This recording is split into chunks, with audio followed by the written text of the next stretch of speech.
Hello dear students.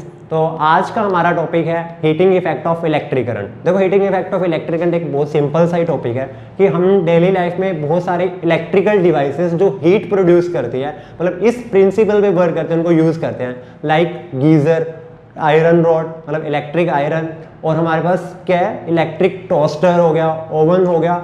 ये क्या है, ये इलेक्ट्रिसिटी पे वर्क कर रहे हैं। इलेक्ट्रिसिटी को किस में कन्वर्ट कर रहे हैं, हीट एनर्जी के अंदर कन्वर्ट कर रहे हैं। तो वही हमें पढ़ना है कि heating effect of electric current होता क्या है। ठीक है, तो बेसिकली जो ये डिवाइसेस हैं क्या कर रहे हैं कि अगर इलेक्ट्रिकल गीजर है तो गीजर को हम इलेक्ट्रिकल एनर्जी दे रहे हैं, उसको किस में कन्वर्ट कर रहा है, हीट एनर्जी में। वो क्या कर रहा है, कन्वर्ट कर रहा है, जिससे क्या उसी एनर्जी को हम कहाँ यूज़ कर रहे हैं, वाटर गर्म करने के लिए, पानी वगैरह गर्म करने के लिए इलेक्ट्रिकल गीजर यूज़ हो जाता है। सिमिलरली इलेक्ट्रिक आयरन है, ये जो भी डिवाइसेस है वो किस प्रिंसिपल पे वर्क कर रहे हैं, heating effect of electric current पे। इसी को बोला जाता है कि इलेक्ट्रिसिटी के कारण अगर हीट प्रोड्यूस हो रही है, that is the heating effect of electric current. तो अब हमें पढ़ना है कि heating effect of electric current में हीटिंग इफेक्ट ऑफ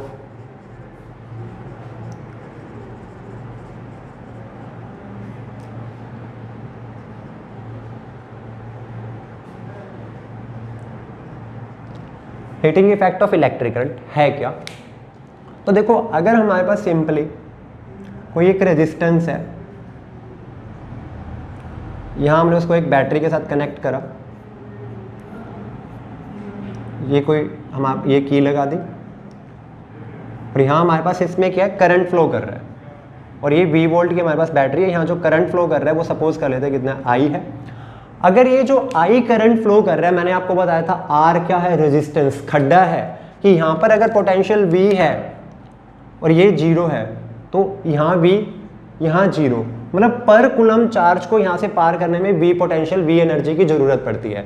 वो एनर्जी जब इस रेजिस्टेंस में जाती है तो वो जाती कहाँ है, तो वही एनर्जी हमारी किस में कन्वर्ट हो रही है, हीट के अंदर कन्वर्ट हो रही है। जो इलेक्ट्रिक करंट यहाँ से पास हो रहा है, हम बोल रहे हैं कि वो एनर्जी रेजिस्टेंस खा गया, बट हमें पता है कि जो एनर्जी, अगर हम एक आइडियल कंडीशन लें तो वो एनर्जी एक फॉर्म से अनदर फॉर्म में क्या होती है, ट्रांसफर हो जाती है, मतलब कन्वर्ट हो जाती है। तो वही एनर्जी हमारी किसके अंदर कन्वर्ट हो रही है, हमारी H के अंदर कन्वर्ट हो रही है। जो पोटेंशियल है, अब हम अगर यहाँ से बोले जो टोटल चार्ज क्यों जा रहा है, कि अगर I करंट है तो I इज इक्वल टू हमारे पास क्या होगा, I इज इक्वल टू होगा Q/T। ठीक है, तो अगर मैं चार्ज देखूं तो टोटल चार्ज कितना जा रहा है यहाँ से, Q is equal to IT। Can I write it. तो अगर यहाँ से Q चार्ज फ्लो कर रहा है तो per unit charge, 1 coulomb charge यहाँ से कितना पोटेंशियल लेके जा रहा है, पर यूनिट चार्ज के लिए जो पोटेंशियल लगता है वो V लगता है। तो अगर मैं बोलूं टोटल जो चार्ज है वो कितना गया, Q, तो 1 कूलम चार्ज, अगर 1 कूलम चार्ज हमारे पास V लेके जाता है, तो टोटल अगर मैं वर्क निकालूं तो टोटल चार्ज कितना है, Q, तो 1 के लिए V, तो Q इंटू V, तो then W is equal to QV। ये फॉर्मूला भी हमने पढ़ा ही था। ठीक है, तो ये हमने फॉर्मूला पढ़ा था कि V is equal to W/Q होता है। तो टोटल जो वर्क इस चार्ज को यहाँ से पास होने में करना पड़ेगा वो कितना करना पड़ेगा, QV। और हमें पता है कि जो वर्क है वो इक्विवेलेंट किसके होगा, एनर्जी के। जितना वर्क यहाँ से पास होने में लगेगा वो सारा किस में कन्वर्ट हो जाएगा, एनर्जी की फॉर्म में। उस एनर्जी को ये हीट एनर्जी की फॉर्म में क्या कर देगा, प्रोड्यूस कर देगा, हीट एनर्जी में कन्वर्ट कर देगा। तो बेसिकली जो W है वही किसके इक्वल हो जाएगा, H के। तो पहले हम इसको सोल्व कर लेते हैं। तो W इज इक्वल टू हमारे पास क्या होता है, QV। Then I can also write Q की जगह पे क्या पुट कर सकते हैं, IT इनटू में V। तो W is equal to VIT। एक फॉर्मूला हमारे पास बन जाता है किसका, W का। और ये जो W है, अब इसको हम अलग अलग फॉर्म में लिख सकते हैं, इसी फॉर्मूला को। अब देखो, न्यूमेरिकल बेसिस पे अब हमारे पास ये जो रिलेशन है ये V और I में है। अब अगर हमें पोटेंशियल गिवन है और करंट गिवन है तो हम इस फॉर्मूला को यूज कर सकते हैं। तो पहले तो हम इसको लिखते हैं कि जो वर्क है वो वर्क हमारे पास किसके इक्वल होगा, इलेक्ट्रिकल एनर्जी के। और वही इलेक्ट्रिकल एनर्जी किसके अंदर कन्वर्ट होगी, इलेक्ट्रिकल एनर्जी, और वही किस में कन्वर्ट होगी, हीट के अंदर। हीट एनर्जी को मैं रिप्रेजेंट कर रहा हूँ H से। अब इसका फॉर्मूला हमारे पास क्या आया, VIT, किसकी फॉर्म में, V एंड I की फॉर्म में। अब देखिए, अब जरूरी तो नहीं है कि मुझे V और I गिवन हो सकता है मुझे क्या गिवन हो, I और R गिवन हो तो अपने को क्या पता है, सिंपल V, I और R के अंदर जब भी हमें बात करनी हो तो हम किसके बारे में बात करेंगे, ओम बाबा के बारे में, बाय ओम्स लॉ।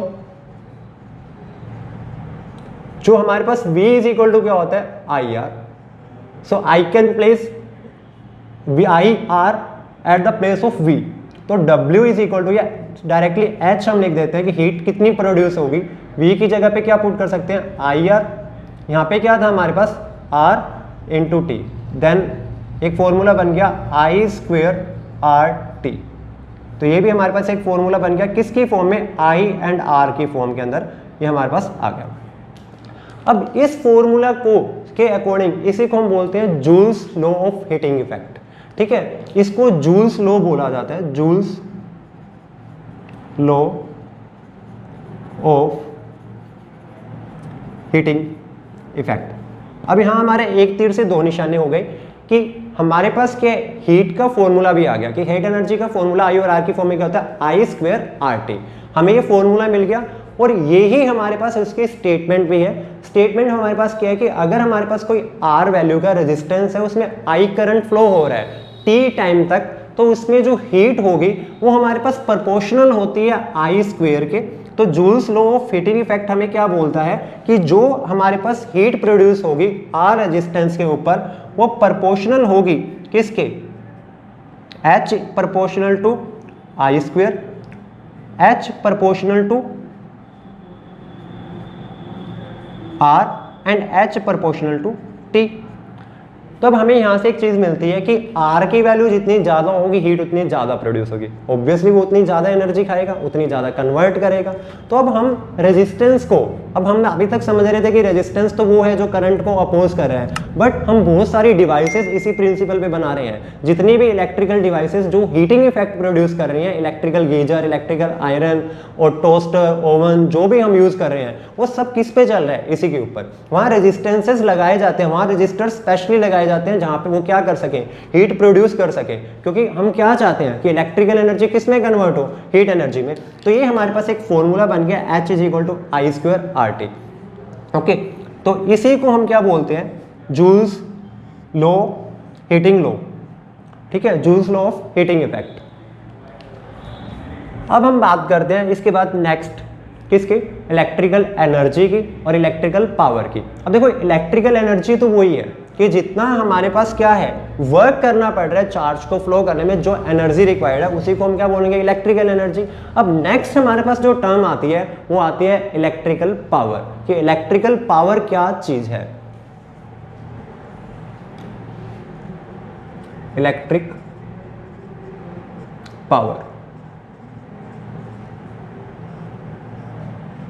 अब देखो इलेक्ट्रिक पावर क्या होगी, बेसिकली जो हमारी डिवाइसेस हैं, इलेक्ट्रिक अपरेटस है, इलेक्ट्रिक अप्लायंसेस जो हम यूज कर रहे हैं, फॉर एग्जांपल आप ओवन यूज कर रहे हो या इलेक्ट्रिक बल्ब भी यूज कर रहे हो, तो इलेक्ट्रिक बल्ब भी इसी प्रिंसिपल पे वर्क करता है कि उसके हमारे पास जो टंगस्टन है, ठीक है, जो हम लगाते हैं, वो हीट होने के बाद क्या है, इनकैंडेसेंट प्रॉपर्टी होती है जिसके कारण वो लाइट एमिट करनी स्टार्ट कर देता है। कि उसको पहले एक टेम्परेचर चाहिए होता है, जब वो गर्म हो जाता है, हीट हो जाता है, तो वो क्या है, अपने को लाइट रेडिएट करता है। तो अगर हम एक एग्जाम्पल लें, ठीक है, मान लो आपके पास क्या है कि कोई दो बल्ब है, बल्ब 1 और एक क्या है, बल्ब 2। अब मान लो अपने पास एक जो बल्ब है वो हमारे पास 2 आवर के अंदर, टाइम गिवन है 2 आवर के अंदर, जो वो एनर्जी रेडिएट कर देता है, जो लाइट एनर्जी वो रेडिएट कर रहा है, वो कर रहा है फॉर एग्जांपल 100 जूल, या आप इसको 2 सेकेंड सपोज कर लो, ठीक है, और इसको 1000 जूल ले लो। और दूसरा जो बल्ब है वो हमारे पास, इसको T1 E1 बोल देता हूं, और ये है T2, ये कितना है, ये 4 सेकेंड के अंदर जो ये कर रहा है, ये एनर्जी कर रहा है 8000 जूल। अब हमें बताना है कि इसमें से कौन सा बल्ब बढ़िया मस्त है, मतलब किसकी रेडिएशन हमें ज़्यादा मिलेगी। ठीक है, अब हम कैसे कंपेयर करेंगे कि हमें कौन ज़्यादा लाइट देगा, तो देखो उसके अंदर हमारे पास क्या होगा कि कंपेयर करने के लिए अब हमें कोई कंडीशन बनानी पड़ेगी कि ये 2 सेकंड है, ये 4 सेकंड है। कि अगर आप मार्केट से दो अलग अलग ब्रांड की चीज लेके आ रहे हो, एक कोई मान लो आप पेन लेके आ रहे हो, एक आप 5 पेन लेके आए और किसी दूसरे ब्रांड के 7 पेन लेके आए, उसके 5 पेन आपके पास थे 35 रुपीज के और दूसरे के 5 पेन थे आपके पास 60 रुपये या 7 पेन थे 49 रुपीज के। ठीक है, तो आप कैसे कंपेयर करोगे? आप कंपेयर करोगे पर यूनिट का कि उसका एक पेन मेरे को कितने का पड़ा और इसका एक पेन कितने का पड़ा। कैसे? 35/5 तो पर पेन जो हमें पड़ा, सॉरी इसमें भी सेम ही आ गया अपने पास, तो 35 इसको 40 कर दो चलो कि 40 रुपीज़ टोटल लगे, तो 40 रुपीज़ अपॉन 5 तो एक पेन कितने का पड़ा? 8 रुपये पर पेन। और इसका जो पेन पड़ा वो कितने का पड़ा? 49/7 7 रुपीज़ पर पेन। तो अब जब आपने एक का कंपेयर करा तो आपको क्या मिला? आंसर मिला, दोनों को कंपेयर कर पाए। तो सिमिलरली अब हमें यहाँ पे वहां पे हमने क्या बोला? रेट क्या था? 1 का। सिमिलरली यहाँ दोनों ही क्या कर रहे हैं? बल्ब वर्क कर रहे हैं, दोनों ही एनर्जी रेडिएट कर रहे हैं, हमें कंपेयर करना है। मैं इलेक्ट्रिकल पावर की फील दिला रहा हूँ, क्रैम नहीं करवा रहा। ठीक है, इसीलिए मैंने ये एग्जांपल दिया कि इलेक्ट्रिकल पावर है क्या? The rate of doing work या the rate of emitting energy, की कितनी वो एनर्जी एमिट कर रहा है, कितनी वो एनर्जी रेडिएट कर रहा है। तो अब हमारे पास है क्या? अगर इसकी मैं पावर बोलूं तो ये 1000 जूल दे रहा है कितने सेकंड में? 2 सेकंड में। तो अगर मैं 1 सेकंड में कितनी दे रहा है? 1000 जूल अपॉन में 2 सेकंड कर दूं तो क्या पर सेकंड ये 500 जूल दे रहा है एनर्जी? ये कितनी दे रहा है? 500 जूल पर सेकंड।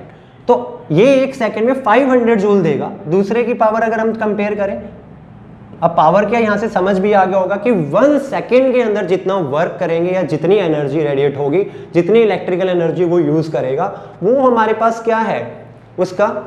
उसकी पावर है पर यूनिट टाइम के अंदर जितनी एनर्जी यूज होगी। अब इसकी अगर हम देखें तो 8000 अपॉन 4 सेकेंड, तो 8000 अपॉन 4 सेकेंड, तो ये हमारे यहाँ आ गया हमारे पास 2000, ठीक है, जूल पर सेकेंड।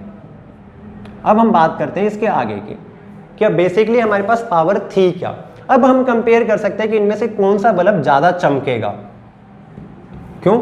पहले आप नहीं बता सकते थे क्योंकि कंपेयर नहीं कर सकते थे। ये 2 सेकेंड, वो 4 सेकेंड, ये 1000, वो 8000, डेटा से पता नहीं लग रहा था।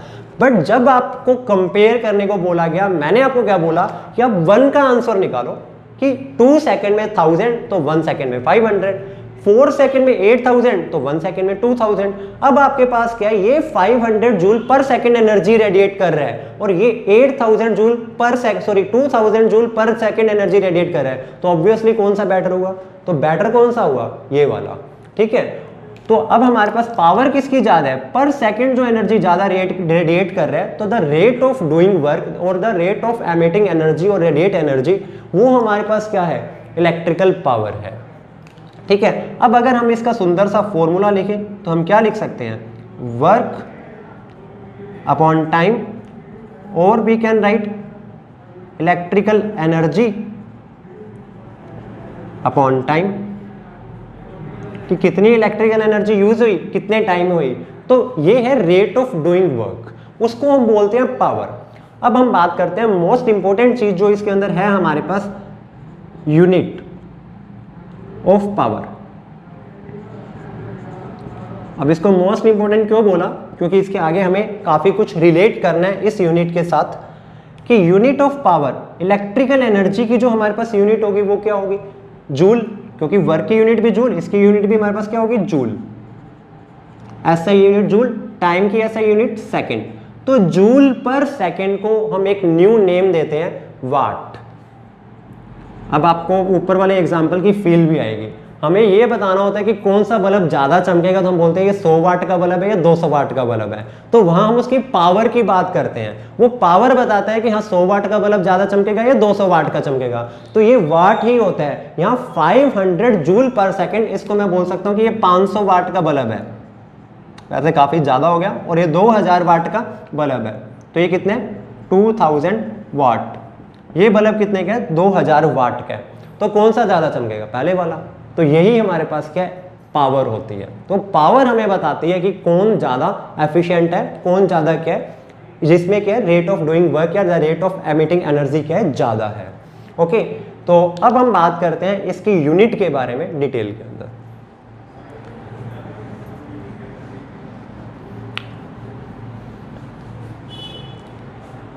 अब ये था पावर।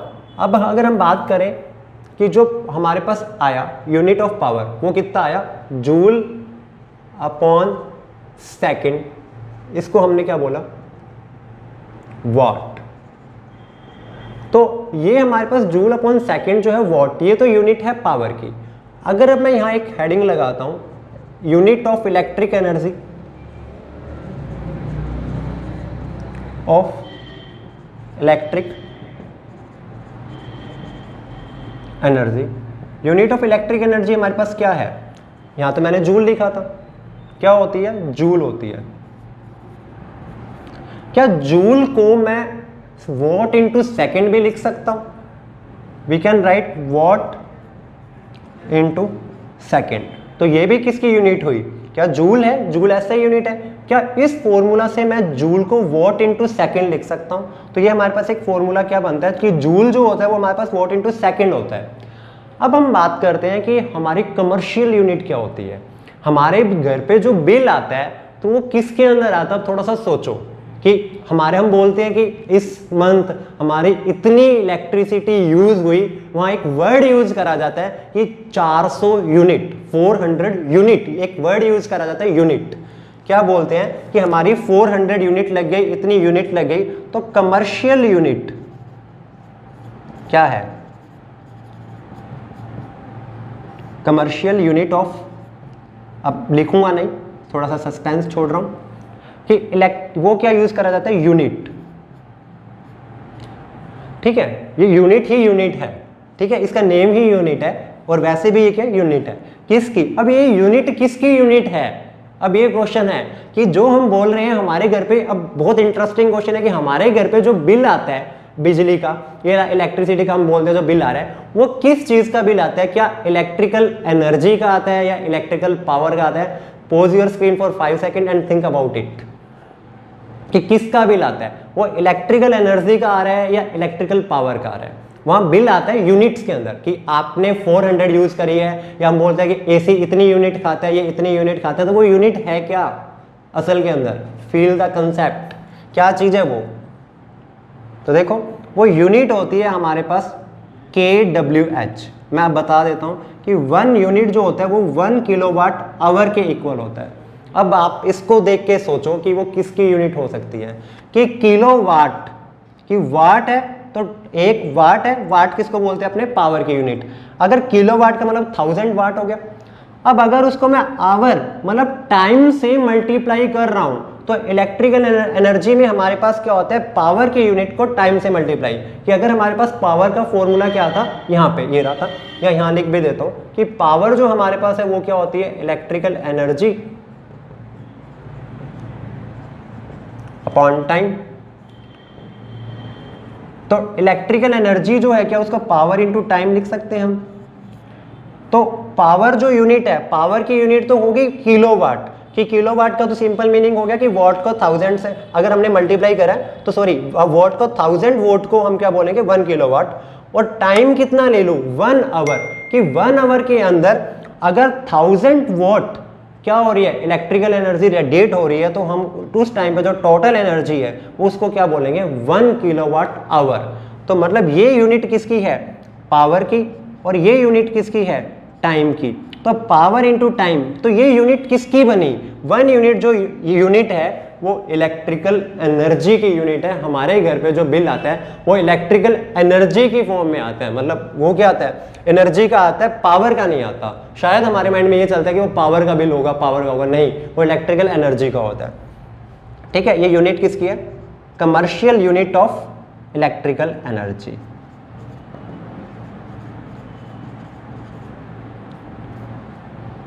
तो 1 यूनिट ये कितना हो गया 1 kWh। अब एक क्वेश्चन ये बनता है कि 1 kWh ये भी किसकी यूनिट है, इलेक्ट्रिकल एनर्जी की, और जूल किसकी यूनिट है, इलेक्ट्रिकल एनर्जी की। तो ऑब्वियसली अब हमें इसमें रिलेशन देखना पड़ेगा कि कितने जूल के इक्वल होता है 1 किलोवाट आवर। तो अब हमें फाइंड करना है number of joules in 1 kilowatt hour, कि इसके 1 किलोवाट आवर के अंदर कितने जूल्स होते हैं।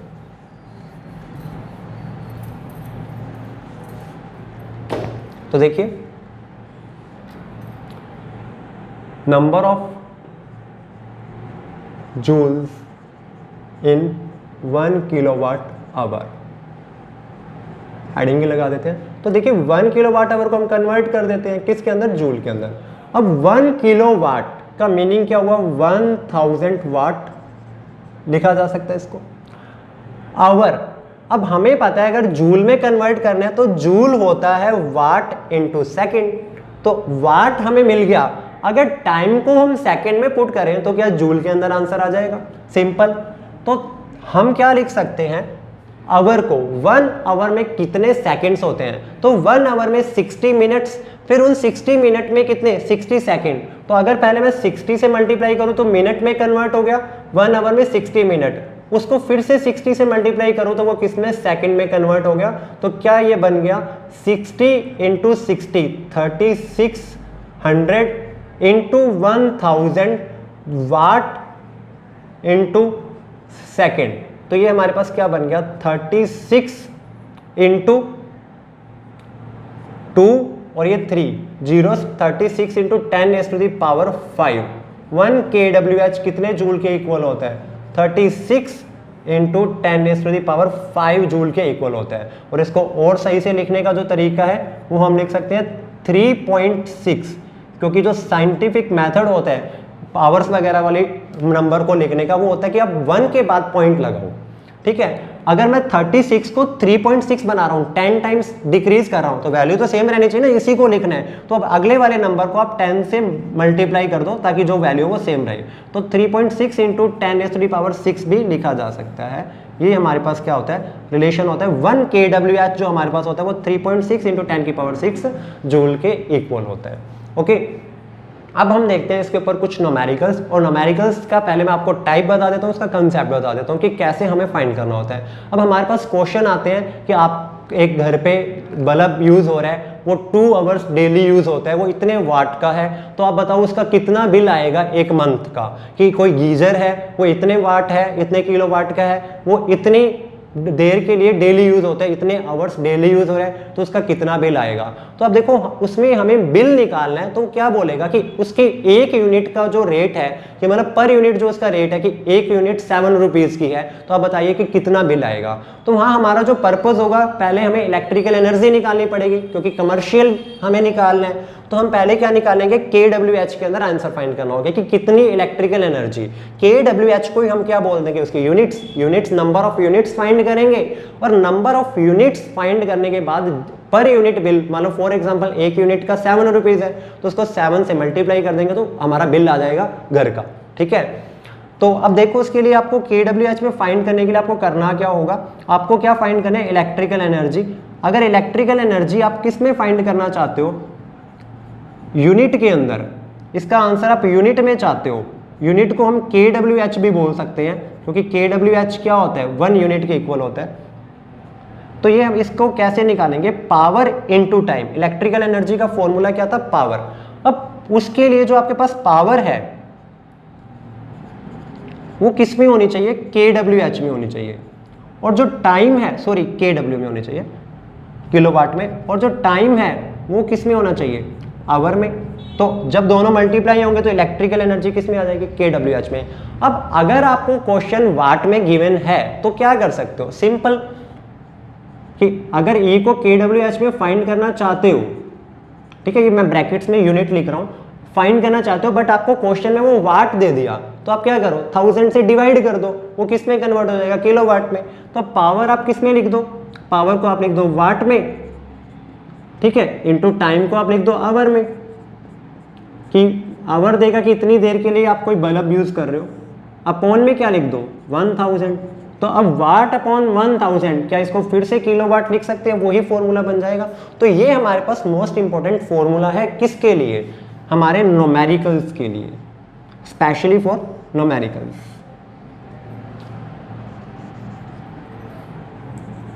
ठीक है, ये किसके लिए यूज करेंगे? For numericals.